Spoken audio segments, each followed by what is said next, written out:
بسم الله الرحمن الرحيم.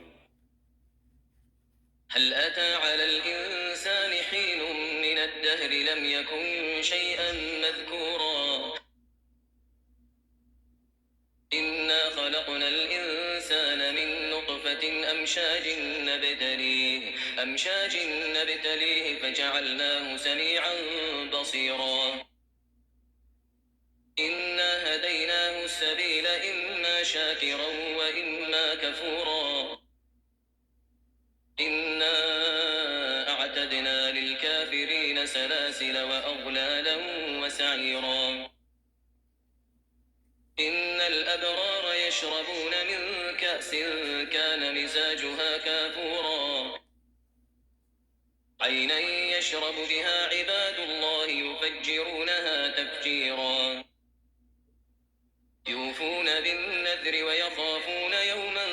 كان شره مستطيرا ويطعمون الطعام على حبه مسكينا ويتيما وأسيرا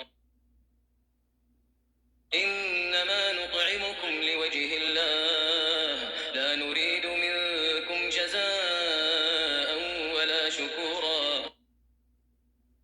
إنا نخاف من ربنا يوما عبوسا قمطريرا فوقاهم الله شر ذلك اليوم ولقاهم نضرة وسرورا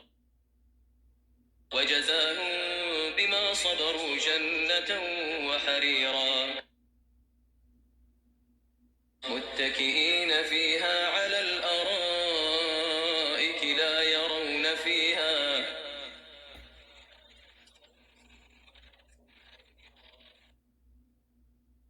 ودانية عليهم ظلالها وذللت قطوفها تذليلا ويطاف عليهم بآنية من فضة وأكواب كانت قوارير من فضة قدروها تقديرا ويسقون فيها كأسا كان مزاجها زنجبيلا عينا فيها تسمى سلسبيلا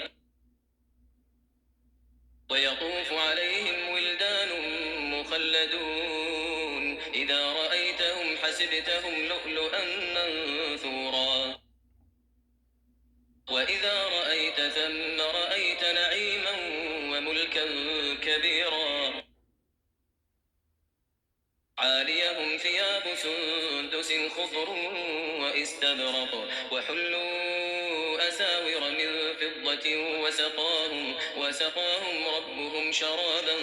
طهورا إن هذا كان لكم جزاء وكان سعيكم مشكورا إنا نحن نزلنا عليك القرآن تنزيلا فاصبر لحكم ربك ولا تطع منهم آثما أو كفورا واذكر اسم ربك بكرة وأصيلا ومن الليل فاسجد له وسبحه ليلا طويلا إن هؤلاء يحبون العاجلة ويذرون وراءهم يوما ثقيلا نحن خلقناهم وشددنا أسرهم وإذا شئنا بدلنا أمثالهم تبديلا إن هذه تذكرة فمن شاء اتخذ إلى ربه سبيلا وما تشاءون إلا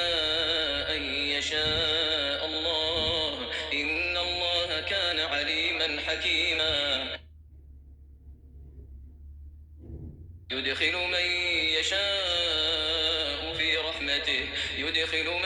يشاء في رحمته والظالمين أعد لهم عذابا أليما.